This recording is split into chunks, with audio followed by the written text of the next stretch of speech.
Tonight we explore the life and mind of Vincent van Gogh, the Dutch painter whose art, madness, and passion turned him into one of history's most misunderstood geniuses. From starry nights to tragic endings, Van Gogh's story is one of brilliance clashing with pain and beauty born out of suffering. His legacy still stirs hearts, inspires artists, and challenges our ideas of success and failure. Before you get comfortable, as always, take a second to like the video and subscribe to the channel, but only if you enjoy our content. Also, let us know where you're watching from and what time it is for you. Sometimes our stories keep you up, other times they put you to sleep. We're working on a few boring ones, don't worry.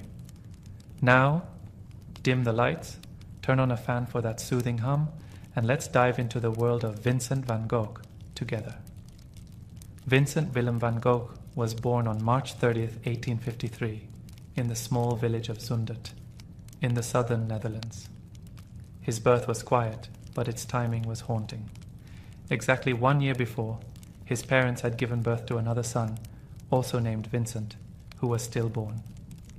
They buried that child and gave their next son the same name. Vincent grew up knowing that just outside the local church, a tombstone bore his name and birth date, only a year off.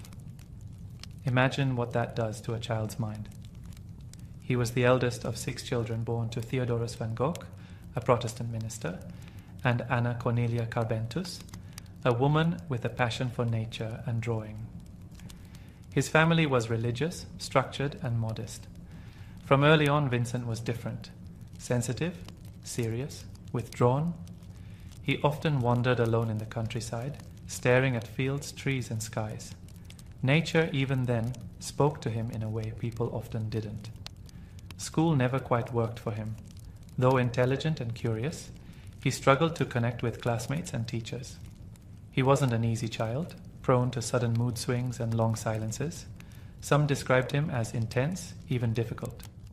Others saw him as kind, thoughtful, and deeply feeling.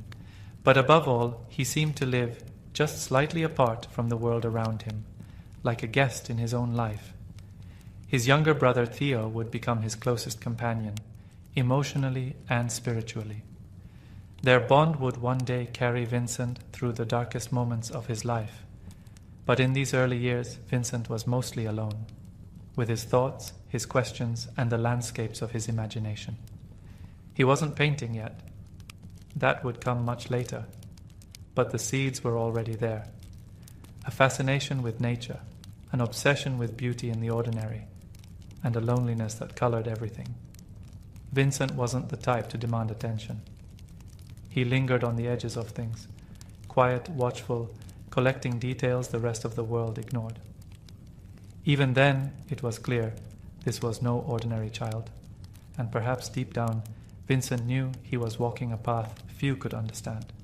A life of color, heartache, and beauty was waiting just ahead. But for now, he was simply a child of silence.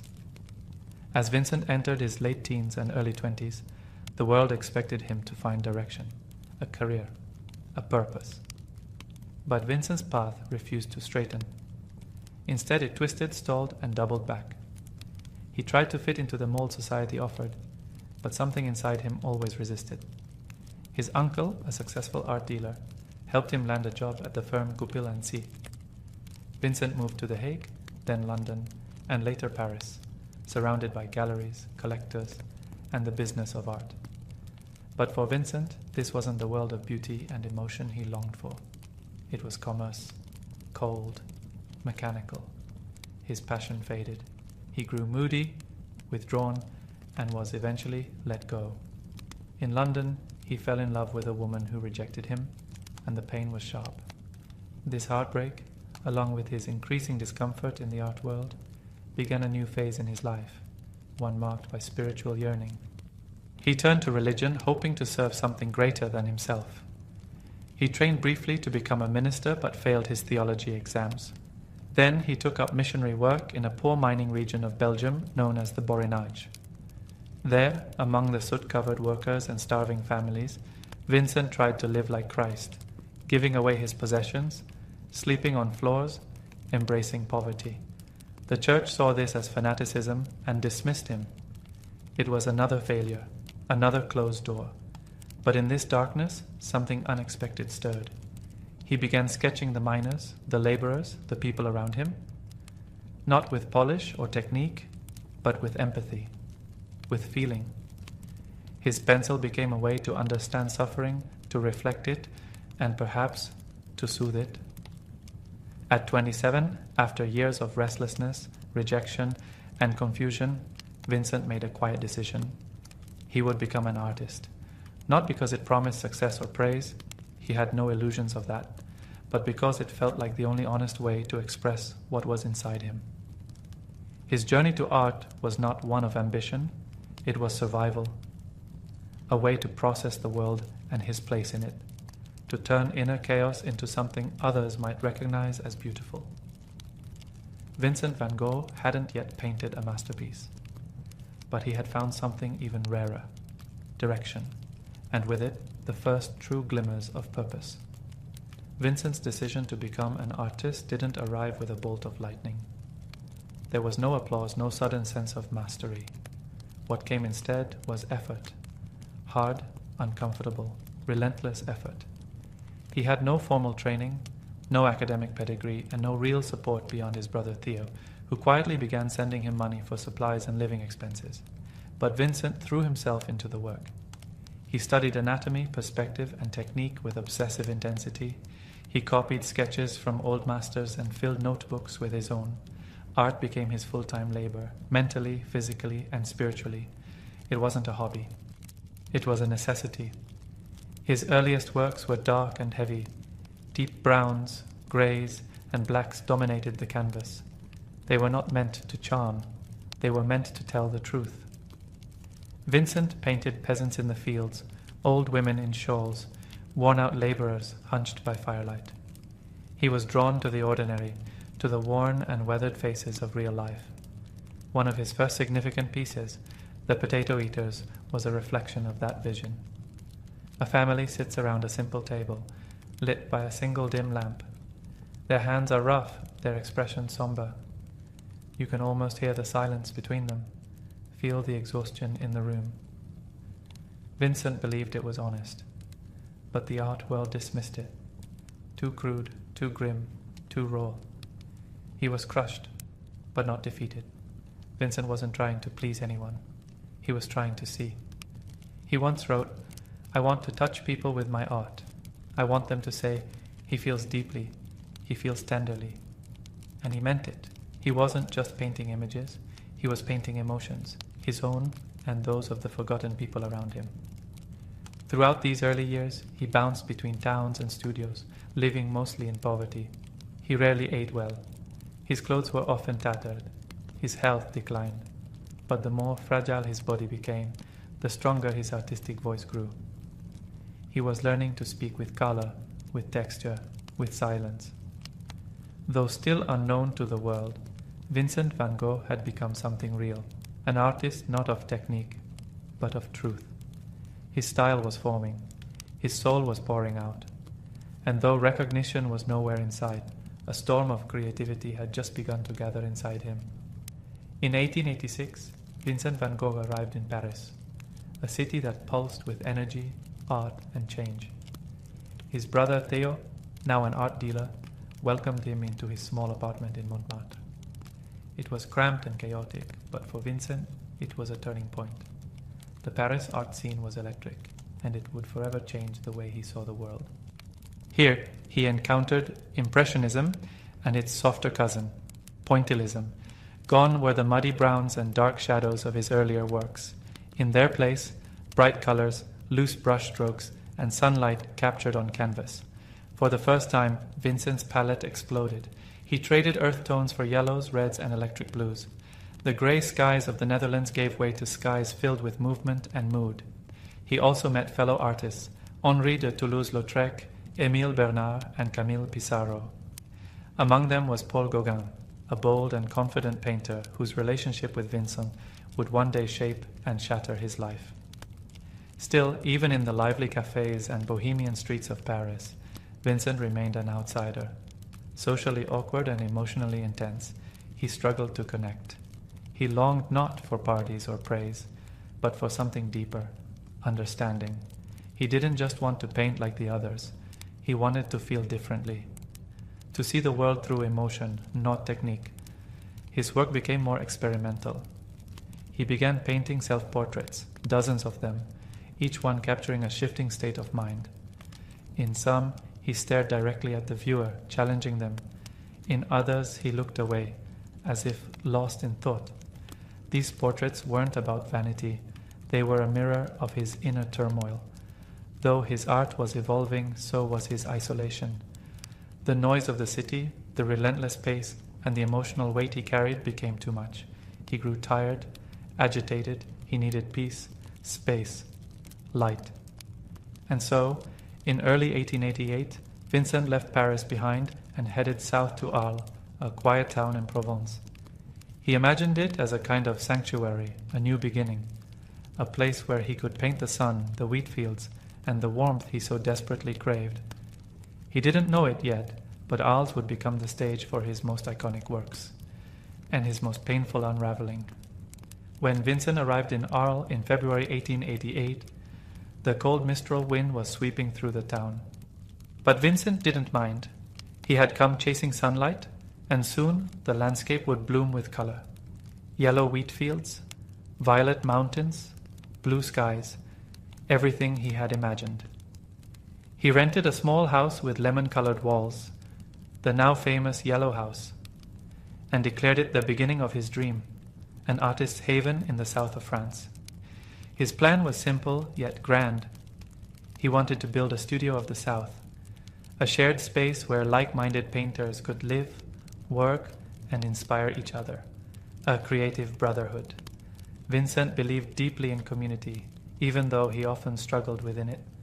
The solitude of his past made him crave connection, and in Arles he hoped to finally find it. He painted with manic energy, sunflowers in a vase, fields under heavy skies, blossoming orchards, starry nights. His brushwork became more confident, more alive. He no longer painted what he saw, he painted what he felt. The warmth of the sun became a fierce yellow on the canvas. The stillness of a room became a swirl of emotion in color and line. Despite moments of joy, the loneliness lingered. He wrote letters to Theo constantly, describing his work, his meals, his mood swings. Vincent was always trying to explain himself, as if hoping someone, anyone, would truly understand what was going on inside him. In the autumn of 1888, Paul Gauguin finally arrived in Arles. Vincent was ecstatic. At last, his vision of an artist commune seemed possible. He filled the Yellow House with paintings, decorated Gauguin's room, and prepared for days of creative collaboration. But the dream quickly cracked. Gauguin was independent, proud, and often dismissive. Vincent was emotional, anxious, and deeply sensitive. Their personalities clashed. Conversations turned into arguments. Vincent grew more unstable, afraid Gauguin would abandon him. And yet, despite the tension, he created some of his most memorable work during this time, including the iconic sunflowers, which he painted to welcome Gauguin. Vincent was holding on to something fragile, a dream built from loneliness and color. But underneath the surface, something darker was brewing. The pressure, the fear, the desire to belong. In Arles, Vincent reached new heights of brilliance, but the higher he climbed, the more unsteady he became. By the end of 1888, the atmosphere inside the Yellow House had become unbearable. What began as a hopeful collaboration between two artists had descended into daily conflict. Gauguin found Vincent unpredictable, overly emotional, and difficult to work with. Vincent, in turn, felt abandoned, anxious, and increasingly paranoid. The creative harmony he had dreamed of was unraveling before his eyes. On December 23rd, after a particularly heated argument, everything changed. That night, Gauguin stormed out. Some say he intended to leave Arles for good. According to one version of the story, Vincent followed him into the street, possibly holding a razor. But Gauguin walked away, and Vincent, alone, spiraling, returned home. In a state of utter distress, he took a blade and cut off part of his left ear. What drove him to do it? No one knows for sure. Perhaps it was grief. Perhaps it was a desperate act of control in a world slipping away. Perhaps it was a cry no one had yet heard. He wrapped the severed ear in paper and brought it to a nearby brothel, handing it to a woman named Rachel. Then he collapsed. The next morning, he was found unconscious and rushed to the hospital. Word spread through Arles that the local artist had lost his mind. Crowds gathered outside the hospital. Newspapers reported the incident. Gauguin left immediately for Paris. He and Vincent would never see each other again. While Vincent recovered physically, his mental health became increasingly fragile. He suffered hallucinations and memory loss. He would cry without knowing why. He begged Theo to visit and wrote letters filled with confusion, sadness, and shame. Despite everything, he continued to paint. In the hospital courtyard, he found solace in small things: a garden, a bench, a moment of light. He painted the courtyard of the hospital in Arles, self-portrait with bandaged ear, and the Red Vineyard, the latter being the only painting he ever sold in his lifetime. But something had broken, not just in his mind, but in his heart. The yellow house, the dream, the sanctuary, was now empty. Vincent was alone again, surrounded by whispers, watched with suspicion, his place in the town no longer welcome. And so, with sorrow and consent, he committed himself to an asylum. The ear was gone, the friend had left. But the artist remained. In May of 1889, Vincent van Gogh admitted himself to the Saint-Paul de Monceau Asylum in Saint-Rémy-de-Provence. The stone building, surrounded by gardens and olive trees, was once a monastery. Now it became a place of healing, or at least a place of quiet. For Vincent, it was both a prison and a sanctuary. His room had bars on the windows. There were long periods of silence, broken by distant cries from other patients. His days were filled with routine: meals, medication, rest. But whenever he was well enough, he painted. The asylum staff allowed him a studio space, and Vincent used it obsessively. He painted the view from his window again and again: cypress trees, swirling skies, golden fields. He painted flowers, corridors, and the hills beyond the asylum walls. And in a moment of uneasy calm, he painted one of his most iconic works, The Starry Night. The painting wasn't meant to be realistic. It was emotional. The sky pulses with motion, the stars burn like fire, and a quiet village sleeps below. Vincent called it a failure. The world, much later, would disagree. Though his mental health fluctuated, his creativity surged. He completed nearly 150 paintings in a year, many now considered masterpieces: irises, the olive trees, the bedroom, and Wheatfield with Reaper, each a blend of peace and chaos, light and suffering. But he was never free of the darkness. He experienced terrifying episodes, periods of confusion, panic, and silence. At times he couldn't remember what he had painted. Other times he feared his mind was slipping away forever. He once swallowed paint and turpentine, an act of self-harm that left him weak and shaken. Still, he held on. Throughout it all, he wrote letters to Theo, page after page, filled with thoughts about color, brushwork, emotion, and hope. He tried to explain the unexplainable, what it felt like to fall apart while creating something beautiful. Despite everything, he believed in his work. "What would life be," he wrote, "if we didn't have the courage to try anything?" In the walls of that asylum, Vincent was broken, and yet, in those same walls, he created some of the most powerful art the world would ever know. A man losing his mind, yet finding his soul on every canvas. By May of 1890, Vincent van Gogh left the asylum in Saint-Rémy. His health had improved, and though still fragile, he was eager to return to the outside world. At the suggestion of his physician, he moved to the quiet village of Auvers-sur-Oise, just north of Paris. It was peaceful, filled with open skies, winding paths, and golden wheat fields, landscapes that suited him. More importantly, it was near Theo. Theo, his brother and lifeline, had recently married and become a father. Vincent was happy for him, but he felt a quiet fear growing, fear that he might become a burden, that the financial support, the emotional weight, the worry he caused was too much. He never said it outright, but his letters hinted at it. His tone had changed. Gratitude was now laced with guilt. In Auvers, Vincent was under the care of Dr. Paul Gachet, a physician with an interest in art and melancholy. Vincent painted his portrait twice. "He's sicker than I am," he wrote to Theo, half joking, half serious. But despite his doubts and inner turmoil, Vincent was painting more than ever. In just 70 days, he created more than 70 works. Fields under stormy skies, roads lined with poplars, a church twisting slightly as if seen in a dream. Each painting seemed urgent, vivid, powerful, heavy with emotion. He was pouring everything he had left onto the canvas. And then it stopped. On July 27, 1890, Vincent walked into a wheat field carrying a revolver. No one knows exactly what he was thinking. Maybe he believed his time had come.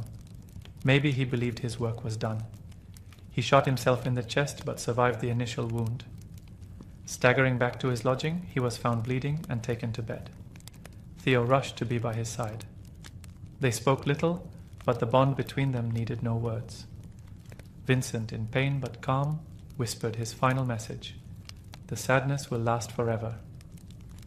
He died in Theo's arms 2 days later. The village buried him beneath a tree-lined hill, surrounded by the very fields he had painted. At the time of his death, Vincent van Gogh was unknown, uncelebrated, misunderstood. But in that silence, a legacy was just beginning to rise. Vincent van Gogh died believing he had failed. He sold just one painting in his lifetime. He was laughed at, misunderstood, pitied. The world never knew what to make of him until it was too late. 6 months after Vincent's death, Theo followed him. He died from illness, grief-stricken and exhausted, never knowing the impact his brother's work would one day have. But Theo's wife, Johanna van Gogh Bonger, stepped into the silence. She inherited hundreds of Vincent's paintings and letters, things most would have discarded. But she didn't see them as failures. She saw them as truth. Quietly, steadily, she began to share Vincent's story with the world. She organized exhibitions, published his letters, and connected his art with the soul behind the brush. What was once dismissed as madness began to be recognized as genius. The world that had turned its back on him began to listen. By the early 20th century, Vincent's work had found an audience, then a following, then a legacy. Museums displayed his pieces. Collectors fought to acquire them. Artists named him as their greatest inspiration. Critics rewrote their histories to include him. And with each passing decade, his name only grew. Today, the Starry Night hangs in the Museum of Modern Art in New York, seen by millions. Sunflowers is considered one of the most recognizable paintings in the world. His letters, deeply human, painfully honest, are studied not just for their insight into art, but into the human condition itself.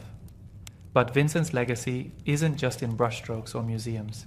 It's in the way we see pain and beauty now, in how we talk about mental health, isolation, sensitivity, and creativity.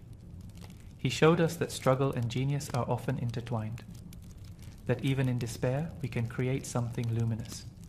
He is perhaps the greatest example of someone who wasn't celebrated in his time, but whose time eventually came.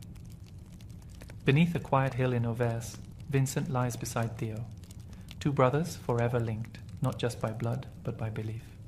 Theo never stopped believing in Vincent, and now neither have we. From silence came color, from suffering, beauty, and from a lonely life, a voice that still speaks, softly, powerfully, to the world. From sorrow and rhythm came something beautiful. The birth of jazz didn't happen overnight, and it didn't come from fame, luxury, or polished music schools. It came from something much deeper, pain, resilience, and joy found in the cracks of hardship. Jazz was born out of real life. And real life, especially for the black communities in the American South, was marked by both suffering and spirit. After centuries of slavery, even freedom came with struggle.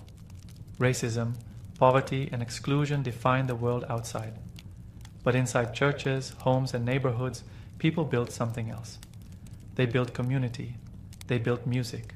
Songs became ways to remember, to mourn, to pray, and to celebrate. Drums carried memory. Voices carried history. Every rhythm was layered with something sacred and human. This is where jazz found its roots, not in a single song or solo, but in the way sorrow was carried with grace and turned into rhythm. It wasn't written down, it wasn't created for stages or critics. It happened in backyards, on street corners, and in late-night gatherings, where gospel met blues, where African rhythms collided with European harmonies, where people told their stories not with words but with sound. In New Orleans, the city where jazz would take its first breath, life was alive with music. Births, weddings, parades, even funerals had music at their center. A funeral might begin with slow, somber hymns, only to erupt into joyful brass music once the body had been laid to rest. It was a way of honoring both the sorrow of goodbye and the beauty of a life well lived. This balance between heartbreak and celebration became the heartbeat of jazz itself. In those early days, the music had no name. People just played. They mixed styles, they improvised. They followed feeling more than form.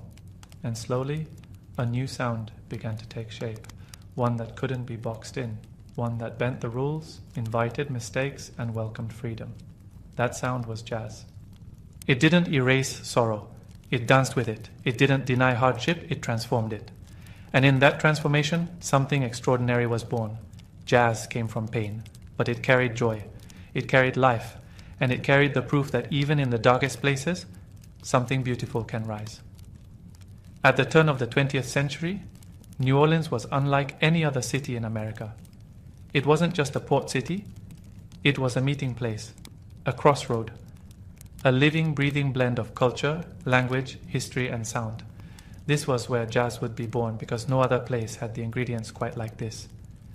The city was French, Spanish, African, Creole, Caribbean, Catholic, Protestant, enslaved, free, and everything in between. Each group brought its own traditions, music, instruments, and stories. And instead of remaining separate, these cultures collided every single day. In the French Quarter, you might hear operas or chamber music drifting from elegant salons. In Congo Square on Sundays, you'd find African rhythms in full force, drums, dances, and chants passed down for generations. Just a few streets away, gospel choirs filled churches, while marching bands practiced for parades. Street performers played ragtime on battered pianos. Children learned hymns by ear. Brass bands marched through the neighborhoods, their sounds spilling into every alley. Music was everywhere, and more importantly, it was shared.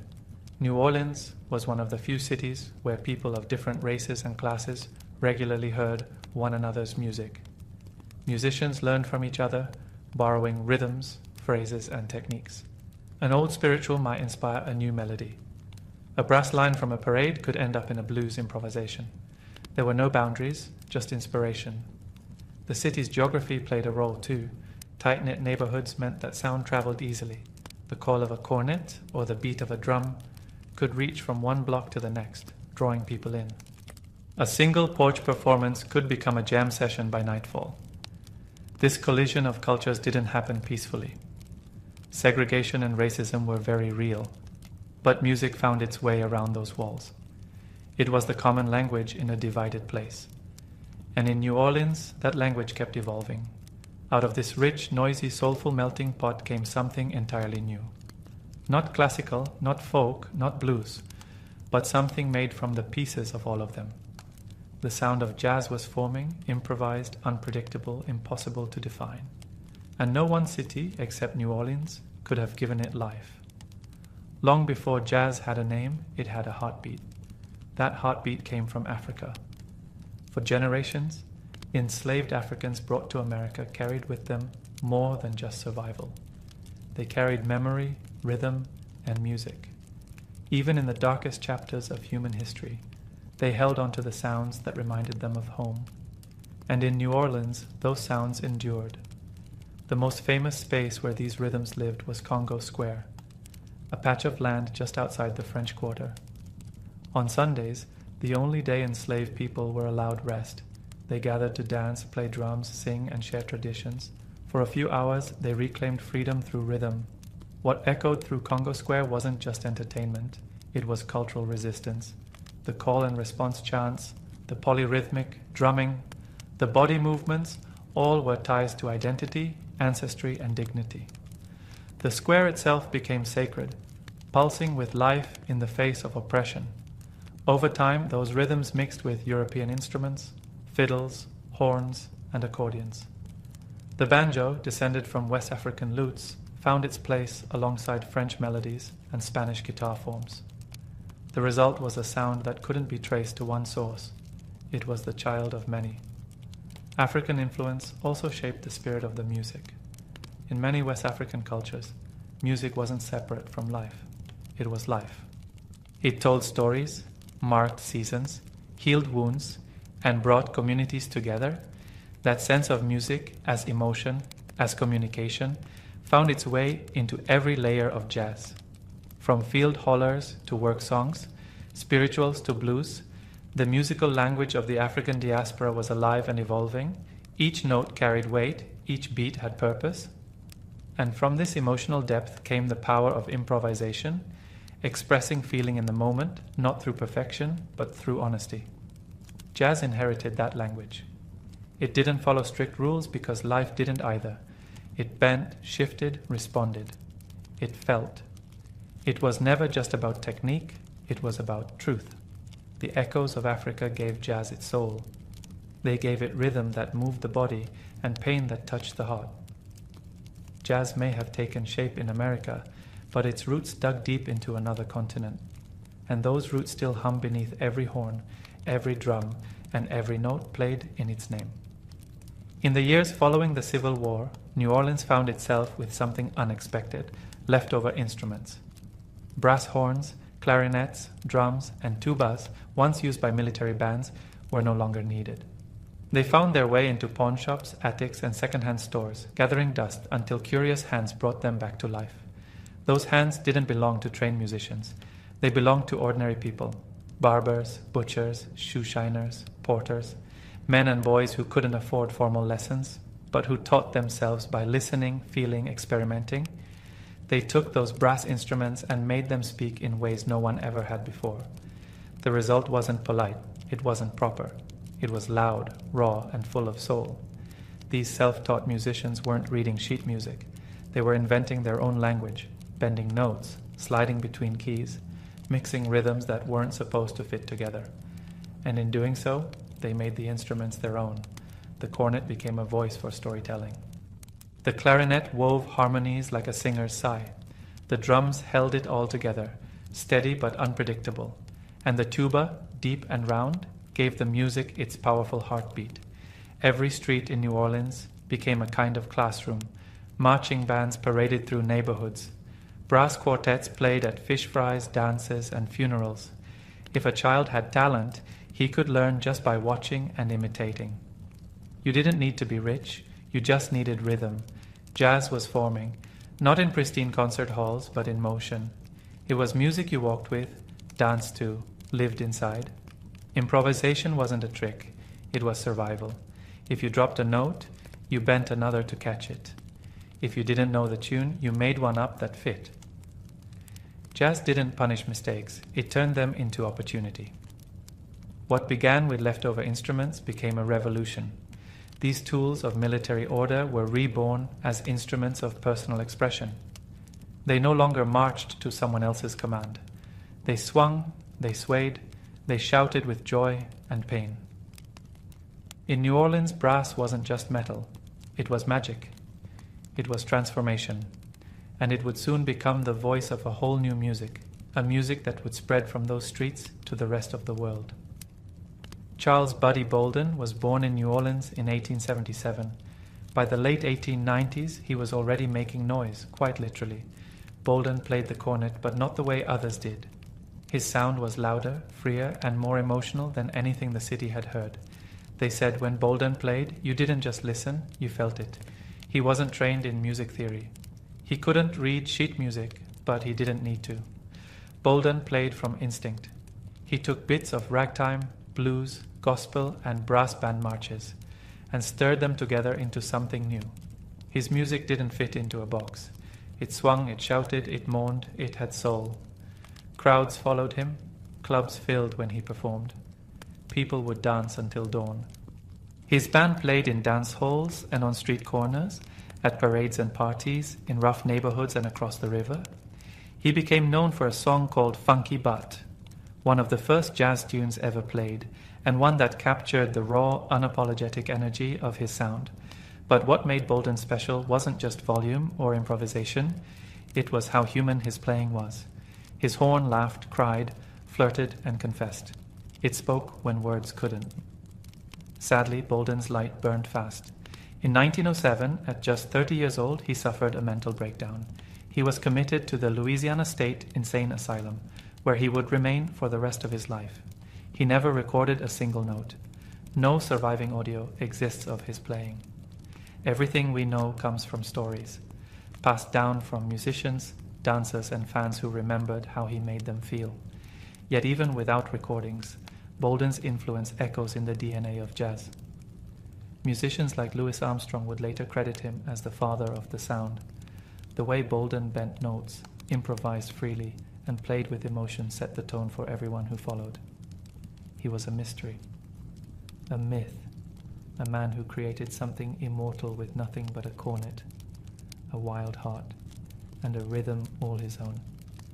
And though his voice was lost to time, his spirit lives on, in every solo, every swing, and every note played with soul. If Buddy Bolden was the wild flame that lit jazz's first spark, Jelly Roll Morton was the one who gave it shape. Born Ferdinand Joseph Lamothe in New Orleans in 1890, he gave himself the name Jelly Roll and called himself the inventor of jazz. A bold claim, but one rooted in real innovation. Where Bolden brought raw energy, Morton brought refinement. He didn't tame jazz's spirit, but he taught it how to dance in time. Jelly Roll was a pianist, a composer, and a storyteller.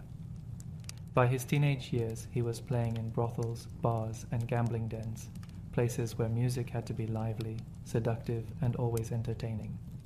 He soaked up every influence New Orleans had to offer: Spanish melodies, ragtime rhythms, Creole folk songs, and African American blues. Then he blended them into his own signature sound. What made Morton different was his ability to write jazz down. He composed intricate arrangements for multiple instruments, turning jam sessions into orchestrated experiences. His famous Red Hot Peppers recordings weren't just performances. They were carefully crafted pieces, filled with syncopation, breaks, and unexpected shifts. Still, Jelly Roll never lost the spirit of improvisation. He left space in his compositions for soloists to shine, for riffs to grow, for surprise to sneak in. He believed jazz wasn't just music, it was feeling, style, and attitude. And he wore that belief like a badge, often dressing in sharp suits and speaking with showman's flair. In 1926, when he recorded Black Bottom Stomp and Dr. Jazz, the world began to listen. His music traveled far beyond New Orleans, reaching Chicago and New York, helping plant jazz firmly on the national stage. But Jelly Roll's importance goes beyond his compositions. He proved that jazz could be both spontaneous and structured, that it didn't have to choose between freedom and form. And he gave future musicians a blueprint, a way to write, record, and preserve a sound that had been mostly passed down by ear. Some say he exaggerated his role in jazz's birth, but even if he didn't invent it, he shaped it, framed it, and pushed it forward. Jelly Roll Morton gave jazz its first spine, and yet it still danced. If jazz had a heartbeat, it would sound a lot like Louis Armstrong. Born in 1901 in one of New Orleans' roughest neighborhoods, an area known as the Battlefield, Armstrong came into a world of poverty and hardship. His father left early, and his mother often struggled to make ends meet. As a boy, he worked odd jobs to help his family, and one day, after firing a pistol in celebration on New Year's Eve, he was arrested and sent to a home for troubled boys. But that home changed everything. There, Louis was introduced to the cornet, and from the moment he held it, something awakened inside him. Music became his voice, his escape, and soon his identity. He learned quickly, listened deeply, and absorbed everything from the local players around him, especially his idol, King Oliver, one of New Orleans' top band leaders at the time. By the early 1920s, Armstrong had joined Oliver's band in Chicago. His sound was unmistakable, warm, bold, and full of life. Unlike many musicians of the day, Armstrong didn't just blend in with the band. He stood out. His solos sang. They soared. And when he began to sing too, with that gravelly, joyful voice, he won hearts instantly. Armstrong brought something to jazz that hadn't been fully realized before: personality. He turned solos into conversations. He made his trumpet laugh, weep, dance, and dream. His recordings with the Hot 5 and Hot 7 bands like West End Blues and Heebie Jeebies weren't just performances, they were moments. Scat singing, which he popularized by accident when he dropped his lyric sheet mid-recording, became a jazz staple. And his smile, wide, sincere, and full of mischief, became a symbol of the joy jazz could bring. Louis Armstrong didn't invent jazz, but he gave it its soul. He turned a regional sound into a global voice. He crossed racial barriers with his music, inspiring audiences of all colors and generations. Where others played notes, Louis told stories. He showed the world that jazz wasn't just music, it was feeling. And no one felt it more deeply, or shared it more generously, than the man from the battlefield with a trumpet in his hands and the world in his heart. As jazz began to travel, north to Chicago, east to New York, and eventually around the world, New Orleans remained its sacred home. While other cities added their own styles and spins, the streets of the Crescent City held on to the original spirit. There, jazz never became just a genre. It stayed something living, breathing, and communal. In New Orleans, jazz wasn't only for nightclubs or concert halls, it was part of everyday life. You could hear it in neighborhood parades, birthday parties, street performances, and most famously, in jazz funerals. These were not quiet, solemn affairs. They were emotional journeys, starting with sorrow and ending in celebration. A jazz funeral would begin with a slow, mournful hymn.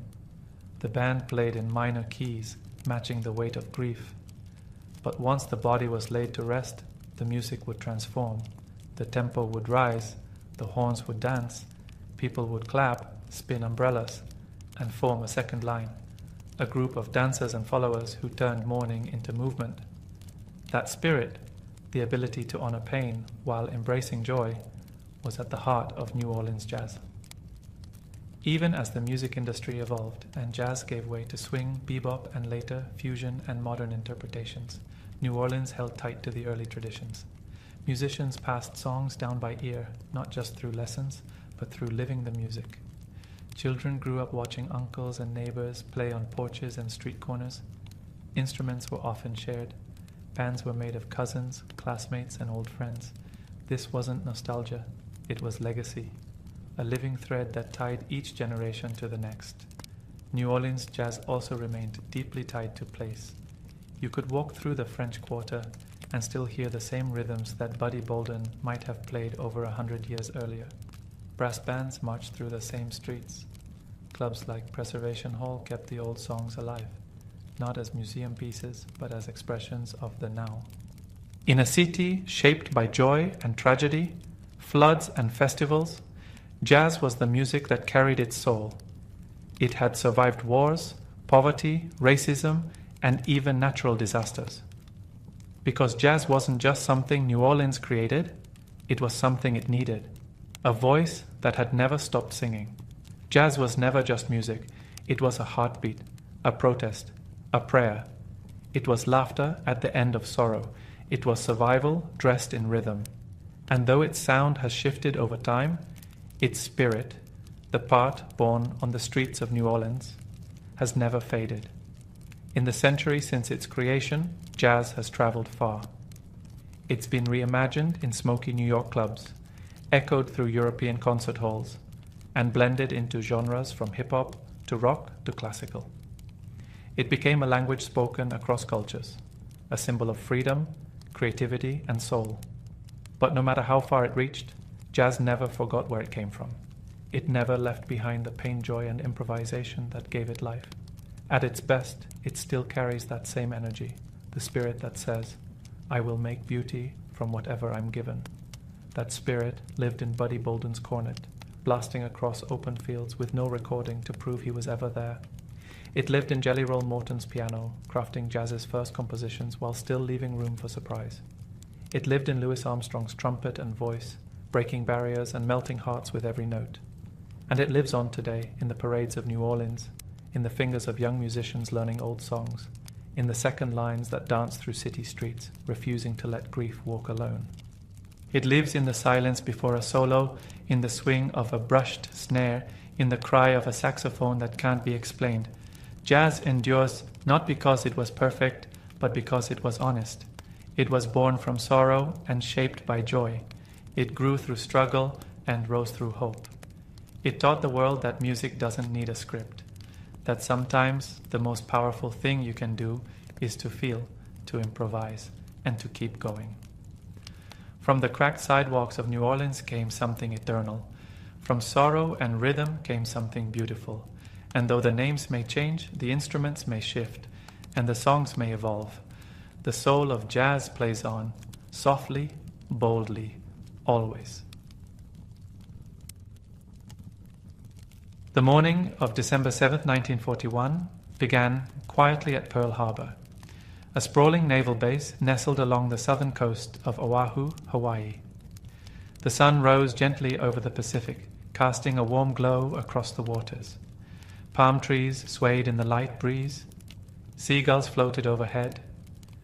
The ships in the harbor, some of the most powerful in the U.S. Navy, rested at anchor, gleaming in the morning light.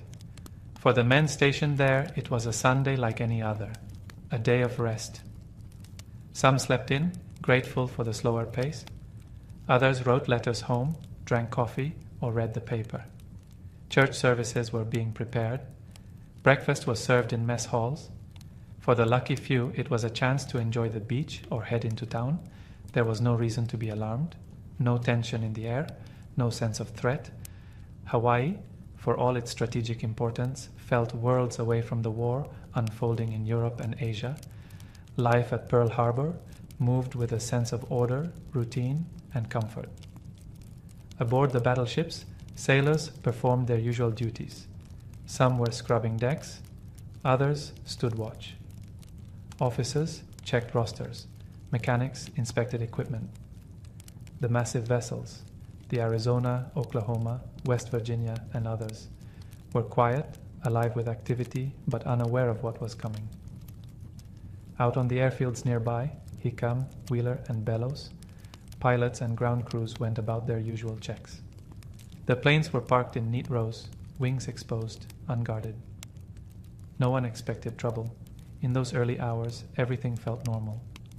Yet, just a few hundred miles away, a Japanese strike force was already airborne.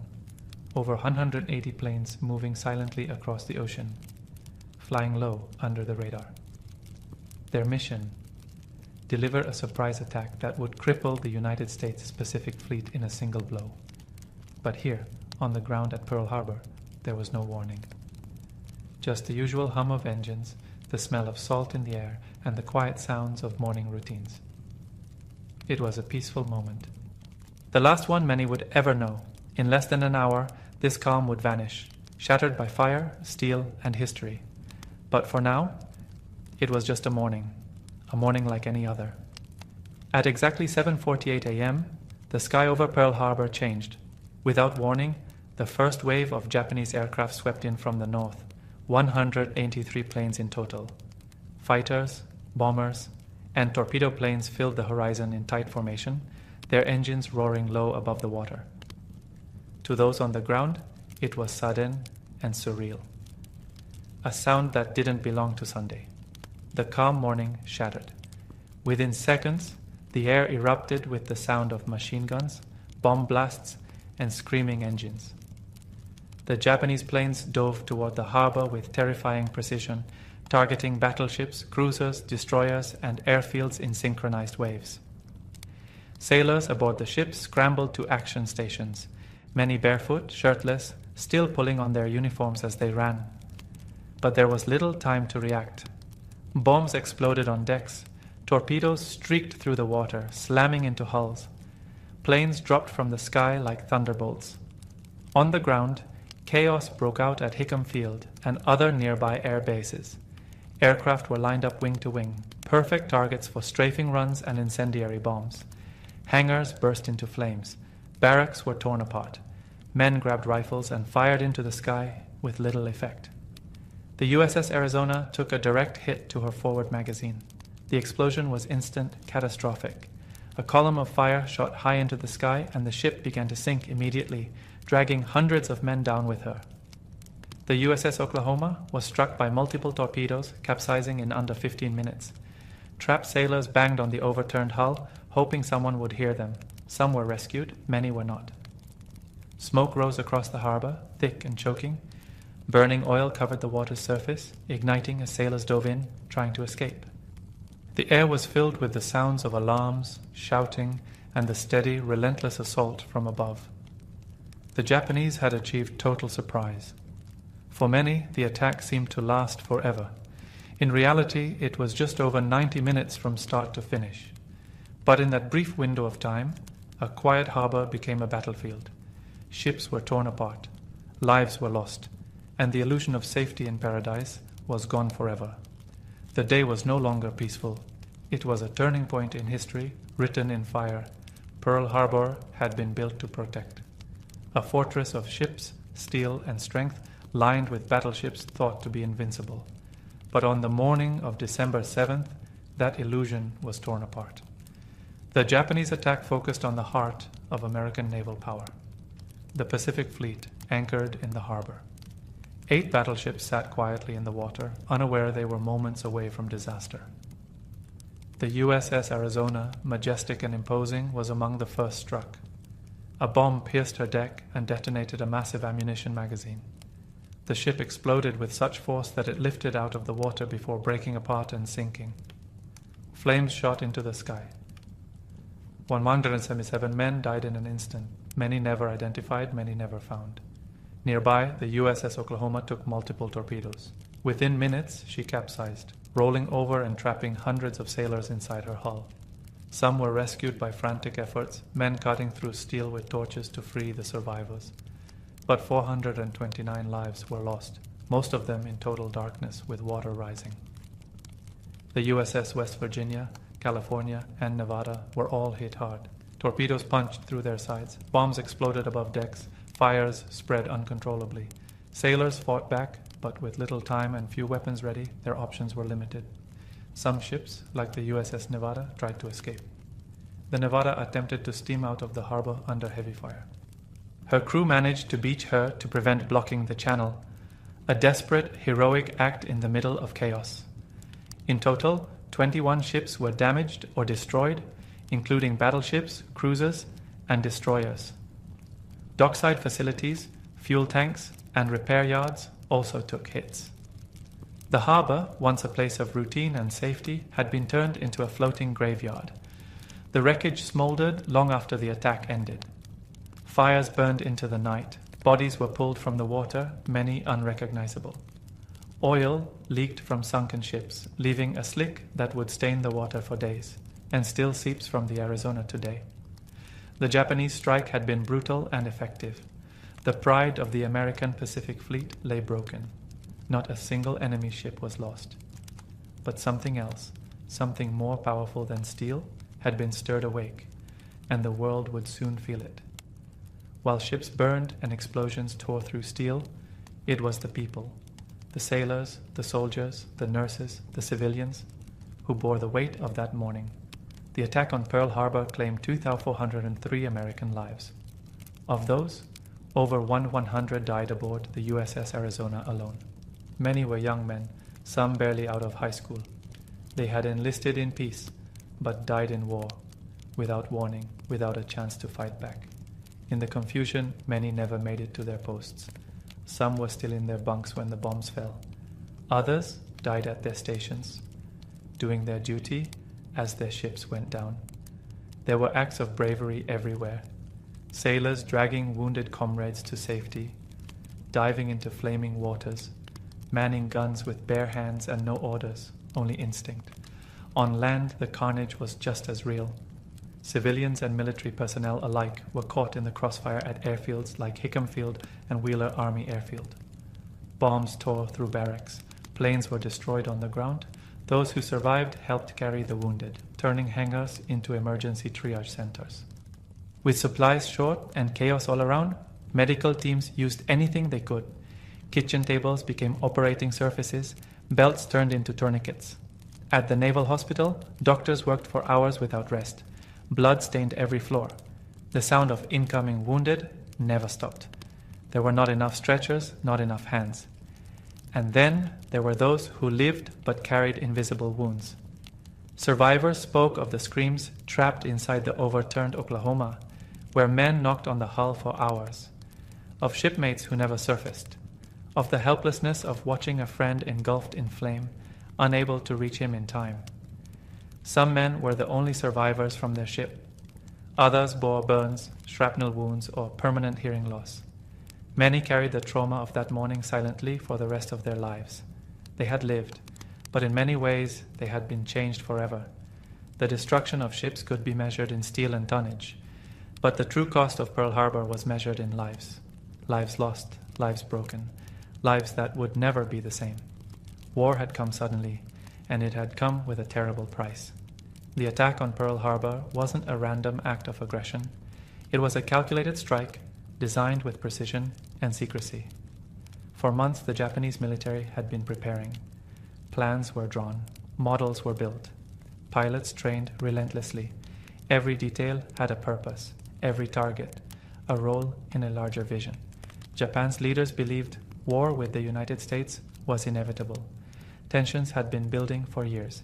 The US had imposed economic sanctions, including a crippling oil embargo, in response to Japan's expansion through China and Southeast Asia.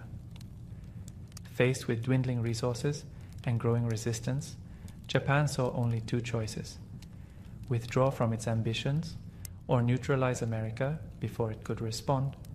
They chose the latter. The goal of the attack on Pearl Harbor was simple: cripple the US. Pacific Fleet so thoroughly that America would be forced to accept Japan's dominance in the Pacific. By knocking out battleships, airfields, and fuel reserves, Japan hoped to buy time, 6 months to a year, to secure territory in the Philippines, Malaya, the Dutch East Indies, and beyond. A quick and overwhelming start, they believed, would force America to negotiate, not retaliate. The operation was planned under Admiral Isoroku Yamamoto, a brilliant strategist who knew the risks. He had studied in the United States and understood American industry and willpower. In private, he expressed doubt, famously warning, "I fear all we have done is to awaken a sleeping giant." But once the decision was made, Yamamoto executed it flawlessly. On December 7th, 6 aircraft carriers, more than 400 planes, and a fleet of battleships and cruisers launched the surprise attack. The strike force had sailed over 3,000 miles, undetected, through the northern Pacific.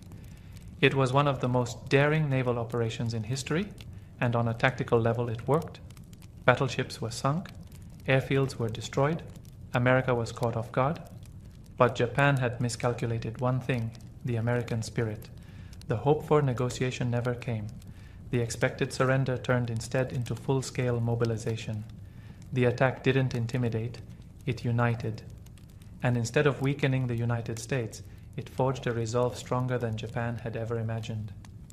Pearl Harbor was their opening move, but it also marked the beginning of their eventual defeat. The morning after the attack, December 8, 1941, the United States was no longer the same country it had been the day before. Across the nation, people gathered around radios in kitchens, shops, and schools, listening for clarity, for comfort, for answers. What they heard was the voice of President Franklin D. Roosevelt, calm but resolute, as he addressed a joint session of Congress and, by extension, the world. He began with a line that would echo through generations. Yesterday, December 7th, 1941, a date which will live in infamy. He spoke for just 7 minutes, but in those minutes, He gave voice to a wounded but determined nation. Roosevelt described the deliberate and unprovoked attack by the Empire of Japan and laid out with unmistakable clarity that the United States had been thrust into war. Congress responded immediately. The vote to declare war on Japan passed with near unanimity, only one vote opposed. Just one day after the attack, America was officially at war. 3 days later, on December 11th, Germany and Italy, Japan's allies under the Tripartite Pact, declared war on the United States. The US responded in kind. In less than a week, a nation that had hoped to avoid war was fully involved in World War II, on both the Pacific and European fronts. The mood across America shifted overnight. The debate between isolationists and interventionists was over. Factories that once made automobiles now produced tanks and planes. Young men lined up outside recruitment centers. Families rationed food, collected scrap metal, and planted victory gardens. A nation had been attacked, and it answered not with retreat, but with resolve. Roosevelt's speech did more than declare war. It gave the American people direction. It defined the moment not just as a tragedy, but as a call to action. A moment of sorrow, yes, but also of unity and purpose. Pearl Harbor was no longer just a place. It had become a symbol of what was lost and what would rise in its place. From the ashes of the harbor came a declaration. From that declaration came a war effort. And from that war effort, history would be rewritten. December 7th had changed everything, and America would never forget. Before Pearl Harbor, America was a nation divided, caught between the instinct to stay out of foreign wars and the growing awareness that the world was slipping into chaos. Europe was already in flames. Hitler's armies had swept across the continent. Japan had invaded China and threatened Southeast Asia. But still, many Americans believed it wasn't their fight. That changed in a single morning. The attack on Pearl Harbor transformed isolation into action. The debate was over. America was now fully involved, not just emotionally, but militarily, economically, and politically. And from that moment forward, the United States would become a decisive force in the outcome of World War II. Factories roared to life. Assembly lines that once built cars and appliances began churning out tanks, planes, rifles, and warships. This shift, called the Arsenal of Democracy, turned the US into the world's largest producer of war materials. In time, American factories would outbuild all Axis powers combined. Young men enlisted by the millions. Some volunteered the very next day. Others were drafted. Boys from small towns and big cities alike put on uniforms and shipped out to distant parts of the world. Many had never left their home states. Now they found themselves in Europe, North Africa, or across the Pacific. Women stepped into roles they'd never held before, working in factories, shipyards, and offices. Rosie the Riveter became a symbol of the new American workforce, strong, capable, and vital to victory. The government mobilized too. Rationing, war bonds, propaganda campaigns, and scientific innovation. All were part of a national effort that touched every American home. And beyond the borders, alliances began to solidify. The US joined the Allies, working with Britain, the Soviet Union, China, and other nations to push back the tide of fascism and imperial aggression. The attack on Pearl Harbor had been meant to destroy American power, but it did the opposite. It ignited it. It focused it. And in doing so, it reshaped not only the war, but the entire trajectory of the 20th century. A single morning of violence had awakened a sleeping giant. And from that awakening came a force that would help liberate the world and define it for generations to come. For those who lived through the attack on Pearl Harbor, the war didn't end when the bombing stopped. Survival, for many, came with a heavy burden. In the days that followed, the harbor was quiet again, but not in the same way. The water, once calm and reflective, now held wreckage and oil slicks. Burned ships sat half sunken. The smell of smoke lingered in the air. Divers were sent into the wrecks, not just to salvage equipment, but to recover the dead. Some bodies would never be found. For the survivors, the trauma wasn't something they could leave behind. Many had lost friends, bunkmates, brothers, men they had eaten breakfast with only hours before. They had witnessed horror in its rawest form. Ships exploding, men jumping into burning water, entire crews disappearing beneath the waves. Some bore physical wounds, burns, shrapnel, broken limbs. Others walked away without a scratch, but with memories they could never erase.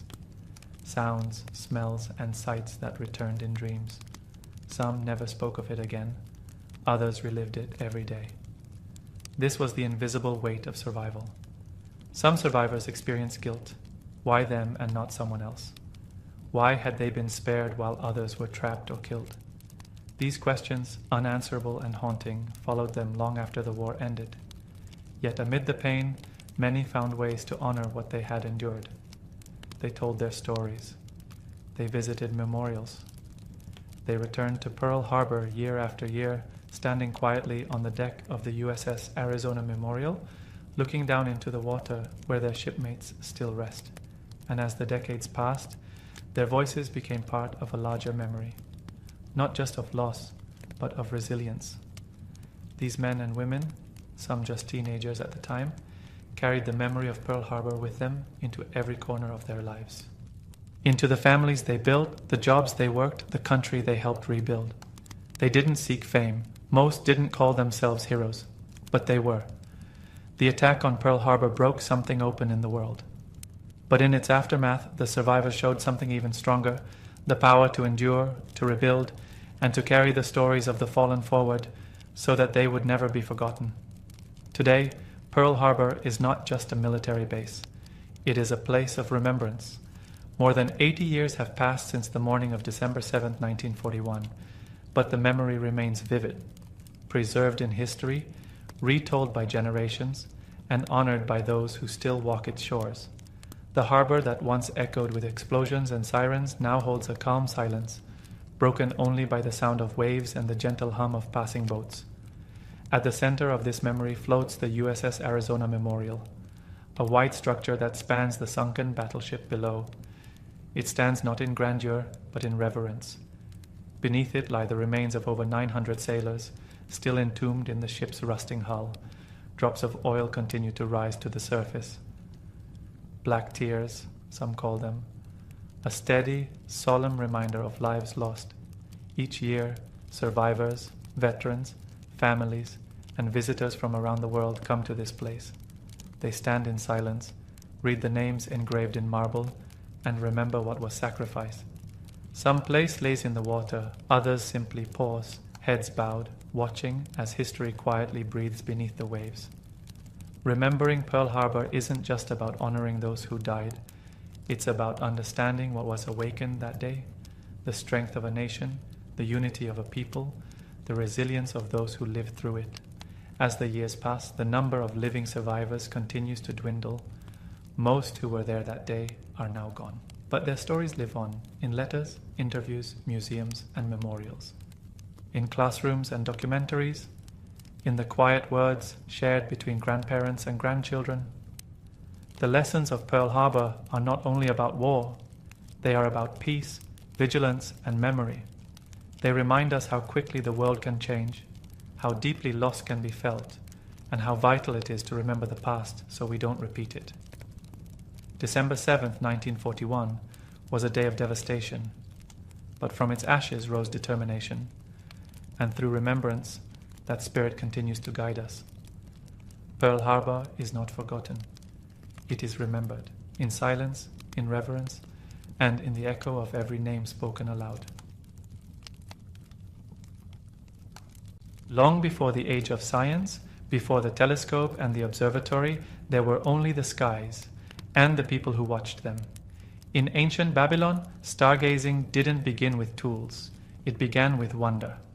Night after night, long before clocks or calendars existed, people looked up. There were no distractions, no light pollution. The night sky stretched endlessly above them, sharp, quiet, and full of mystery. The Babylonians didn't see the stars as distant objects of cold physics. They saw them as living signs, symbols, the movements of gods across a heavenly stage, and they watched with intent, knowing that whatever played out above would eventually echo below. It's easy to forget in our modern world just how much they accomplished with nothing but the naked eye. There were no lenses to magnify the stars, no satellites to scan the heavens, no math beyond what was written by hand. Yet somehow they began to map the sky. They noticed that certain stars rose in the east at the same time every year, that the moon followed a pattern, that Venus disappeared and returned. These weren't fleeting observations. The Babylonians committed themselves to years, decades of observation. Fathers taught sons, priests trained apprentices. Knowledge passed quietly, like fire from one torch to another. They weren't just curious. For them, watching the sky was essential. It was part of agriculture, of religion, of governance. The sky could foretell famine or fortune. It could bless a king or warn of his downfall. And so they watched, from rooftops, from temple courtyards, and eventually from towering ziggurats. They kept their eyes on the heavens. What they saw would lay the foundation for something extraordinary. The Babylonian stargazers had no telescopes, but they had time, they had patience, they had stories, and most of all, they had a belief that the sky was speaking, and that it was their duty to listen. This wasn't science as we know it, it was the beginning of science. Rooted in myth, refined by memory, and driven by an unshakable desire to understand the rhythm of the stars. And in that silence above the desert, the first astronomers were born. To understand the stargazers of Babylon, we must first understand the land they stood upon. Ancient Babylon was nestled in the heart of Mesopotamia, between the great rivers Tigris and Euphrates. It was a place of contrasts, fertile fields fed by irrigation, vast stretches of desert, and skies that seemed to go on forever. The horizon was open, unbroken, the stars brilliant, and at night the heavens became a living tapestry. In a world without electricity or city lights, the night sky was not a mystery hidden behind haze. It was a daily spectacle. Every star, every phase of the moon, every shift in the planets was visible and clear. For the Babylonians, the sky wasn't distant, it was present, hanging directly over their lives like a great dome of stories and signs. This land gave rise to one of the first great civilizations, rich in language, religion, trade, and law. But beyond farming and building, the Babylonians nurtured a deep connection to the heavens. They believed their gods lived above, moving across the sky in celestial bodies. Every change in the stars was a whisper of divine intent. The cycles of the stars helped the Babylonians measure time. Calendars were built around the moon's phases. Seasons were predicted by the return of certain stars on the horizon. When would the rivers flood? When should the barley be planted? The answers were above. But the stars weren't just clocks. They were omens. If a star vanished unexpectedly, it could mean war. If Mars burned red near the moon, it might signal the death of a king. The Babylonians looked for these signs carefully, believing the sky held warnings, if only they could read them in time. Their land, with its broad skies, slow-moving rivers, and spiritual imagination, invited this kind of thought. There was time to look up. There was meaning in looking up, and so, in this cradle of civilization, between two rivers under an ancient sky, a new form of knowledge began to take root, part science, part belief, and entirely bound to the stars. It was in this land that the ancient Babylonians began their long watch. In ancient Babylon, stargazing wasn't a pastime. It was a sacred responsibility, carried out by a select few who were trusted not just with knowledge, but with meaning. These were the astral priests, part scientists, part prophets. They belonged to a class known as the Baru or diviners, religious officials whose role was to interpret signs from the gods. Among them were those whose gaze turned skyward, night after night, to read the heavens like a divine script. They were not ordinary priests. Their work required patience, precision, and discipline. These men were educated in mathematics, writing, and observation. They kept meticulous records, etching their findings into clay tablets using cuneiform script, the earliest known writing system. These tablets didn't just describe what was seen, they interpreted it. Every comet, every planetary alignment, every strange shadow cast on the moon was logged alongside its possible meaning. The priests believed the sky was not random, it was ordered, deliberate, a reflection of divine will.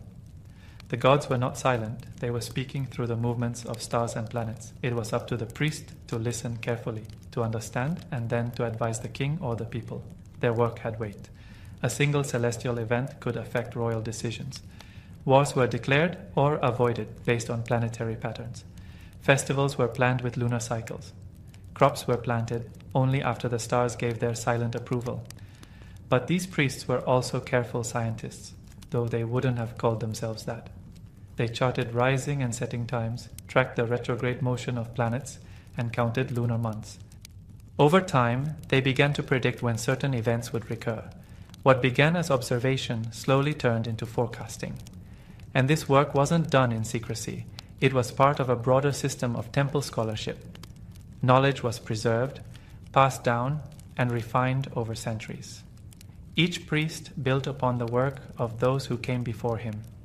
In the quiet stillness of night, high above the city or deep within temple courtyards, these early astronomers studied the sky, not with curiosity alone, but with devotion.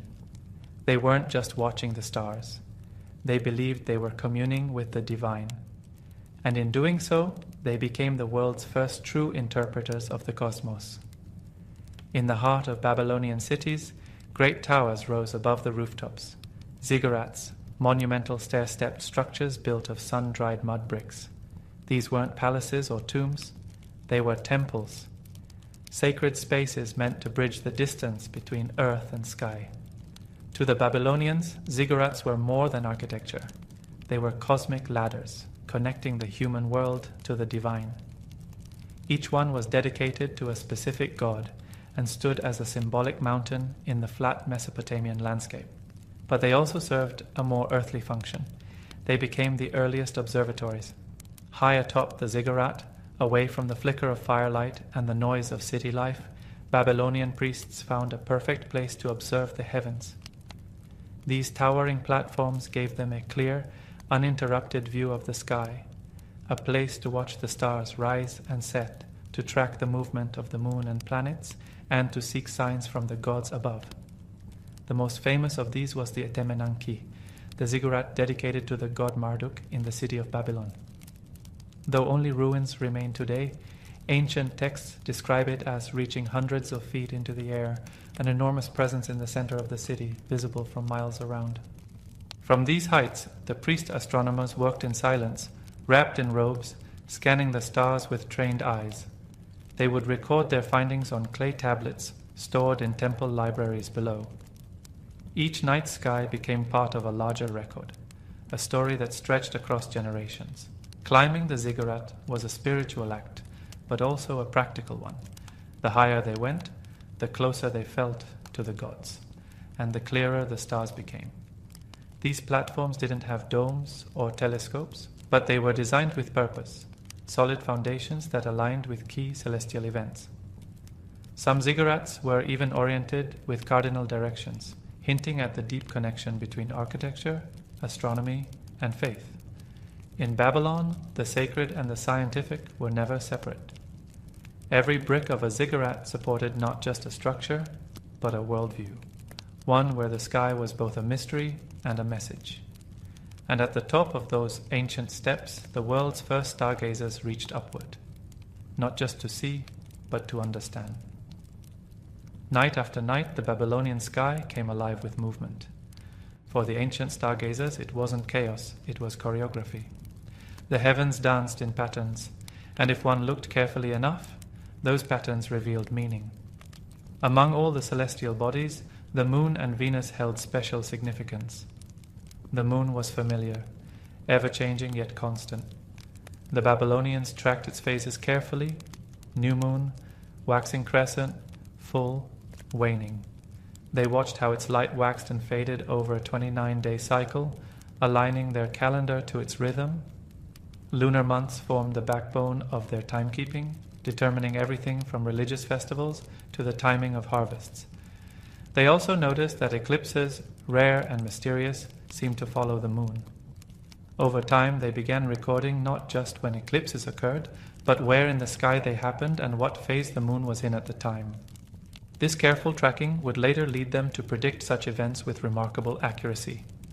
Then there was Venus, the morning and evening star. To the Babylonians, Venus wasn't just a planet. It was the celestial form of the goddess Ishtar, a symbol of love, war, and fertility. Venus appeared bright, moved quickly, and often disappeared from the sky altogether before reappearing in a different place. This strange looping movement fascinated the Babylonian priests. They recorded each of Venus's appearances in detail, its first rising in the morning, its last setting at night, and the number of days it vanished from view. Over time, they discovered a cycle of 584 days, the time it takes for Venus to return to the same position in the sky relative to Earth. Such precision is astonishing when we remember they had no telescopes, only trained eyes and centuries of continuous observation. They watched Mars too. When it moved forward, slowed, stopped, and then moved backward in the sky. This strange phenomenon, now known as retrograde motion, puzzled many later astronomers. But the Babylonians already had it recorded. To them, the sky was alive, filled with moving parts. Each planet, each phase of the moon, each blinking star telling a story. And through patient watching, they began to understand that what looked random was actually a dance, a slow, beautiful, divine rhythm. And they were determined to follow its steps. To most ancient people, a lunar eclipse was a moment of mystery, terrifying, unexpected, and divine. The full moon, shining brightly one moment, would slowly darken, then turn a deep shade of red, as if the gods themselves were casting shadows upon it.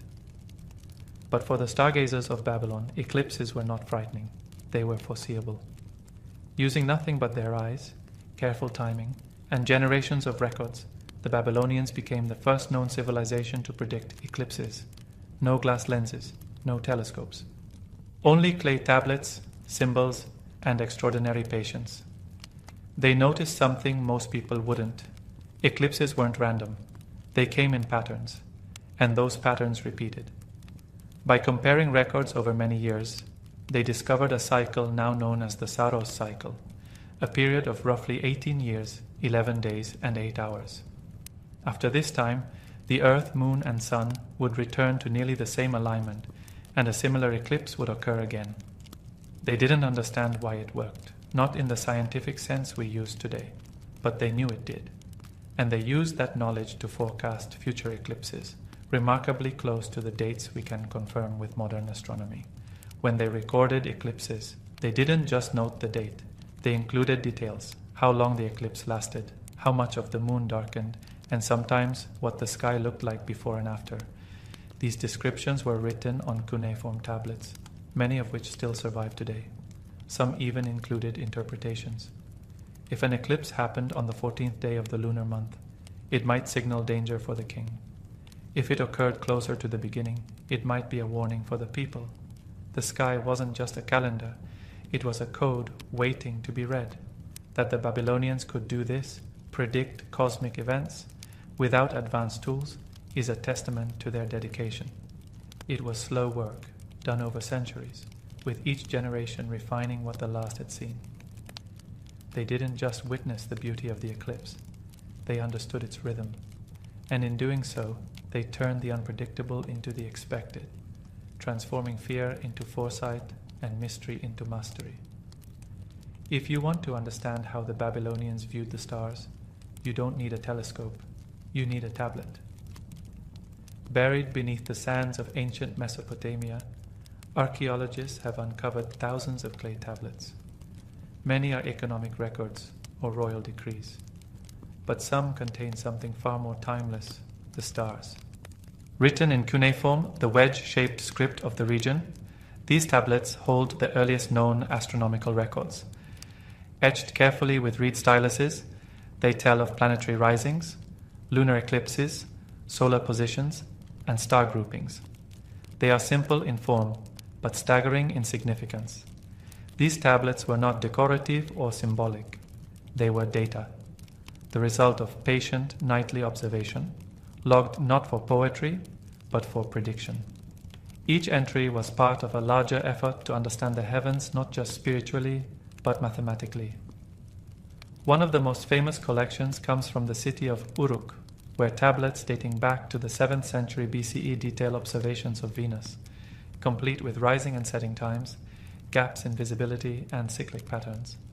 These records show not only recognition of Venus's unique motion, but a clear grasp of its repetition over time. Even more astonishing is how advanced their numerical methods were. The Babylonians used a base 60 system, what we still use today, to divide hours and angles. They could calculate time, distance across the sky, and the length of lunar months with surprising accuracy. Some tablets contained procedure texts, mathematical formulas used to model the movements of planets. These weren't guesses. They were the beginnings of scientific astronomy. Though the language on the tablets may seem cryptic now, scholars today can match many of the recorded events to verified astronomical occurrences, confirming eclipses and planetary alignments that happened over 2,500 years ago. And beyond their numbers, the tablets offer us something more, a glimpse into the minds of those who first looked up and decided to write it down. They didn't just observe the cosmos, they archived it, preserved it, passed it forward. Long after the stars they studied had shifted, long after their ziggurats crumbled and their cities fell, their records endured, waiting beneath the dust to speak once more. In those clay tablets, the ancient skies are still alive. For the Babylonians, the line between astronomy and astrology didn't exist. The stars weren't just celestial objects, they were messages, signs, warnings, blessings. The sky was not separate from life below, it was a mirror of it. They believed the heavens were ruled by the gods. Each celestial body moved according to divine will. The moon, the sun, the planets, they weren't just natural phenomena. They were the eyes and hands of deities. And their movements told a story, if one had the wisdom to read it. When a planet moved unusually, or an eclipse darkened the moon, it wasn't simply a physical event, it was a signal. Perhaps a king was in danger. Perhaps a neighboring city would rise or fall. Perhaps the gods were angry or pleased. To ignore the skies was to ignore the will of heaven itself. Babylonian priests developed detailed omen texts, long lists that connected specific celestial events to earthly consequences. These were called Enuma, Anu, Enlil, a massive collection of astronomical omens stretching across dozens of tablets. For example, if the moon is eclipsed on the 14th day, the king will die. Or, if Venus rises in the west and is bright, there will be peace in the land. These predictions were often used for political decisions. Should the army march? Should a royal wedding be postponed? The sky had to be consulted first. Astral signs could delay coronations, start wars, or bring festivals to a halt. And yet, the Babylonians were not simply superstitious. Their astrology was rooted in observation and pattern. They knew that planets followed cycles, that eclipses returned. They didn't always understand the why, but they understood the when. Their predictions weren't based on guesswork, they were backed by centuries of data. To them, the practical and the spiritual were one and the same. There was no conflict between belief and calculation. A priest could hold both a tablet of star position and a list of divine omens and see no contradiction. In Babylon, astronomy and astrology danced together, one tracking the stars, the other interpreting their meaning. And in that blend of science and spirituality, they found something powerful, a way to bring order to chaos, to find purpose in patterns, and to understand life by reading the sky. Today, we gaze at the night sky through powerful telescopes. We send satellites into orbit and probe the edges of the universe. We name galaxies, measure dark matter, and calculate distances in light years. But behind every modern discovery lies something older, the first spark of wonder lit by civilizations like Babylon. Though their temples have crumbled and their kings forgotten, the Babylonian legacy lives on, etched into clay tablets, buried in stone, and written across the night sky. They were among the first to turn stargazing into something structured, something recorded, something studied. They gave us more than mythology. They gave us methods. Their base 60 number system, developed for trade and timekeeping, still shapes how we measure angles and minutes. Their lunar calendars became the foundation for religious observances across cultures. Their records of eclipses and planetary cycles have helped modern astronomers verify historical dates with stunning precision. But their greatest contribution wasn't a specific theory or equation, it was a mindset. The Babylonians showed that the sky was not unreachable, that it could be observed, understood, and perhaps, just perhaps, predicted. They looked up and asked questions. Not just, what is it, but what does it mean? They gave voice to the stars, and in doing so, they invited generations to listen. Ziggurats no longer pierce the skies of modern cities. The clay tablets sit in museums now, carefully translated and studied. But the spirit of those early stargazers remains.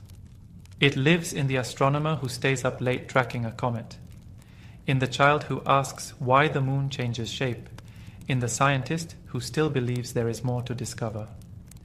Every time we chart a constellation or track a planetary orbit, we walk a path they once began, on rooftops, in courtyards, and atop sacred towers. They didn't have telescopes, they didn't have modern math, but they had curiosity, patience, and a deep sense of awe. From the land between two rivers, under the canopy of ancient stars, the Babylonians built a bridge between heaven and earth, and through that bridge we still walk, quietly, humbly, and always looking up.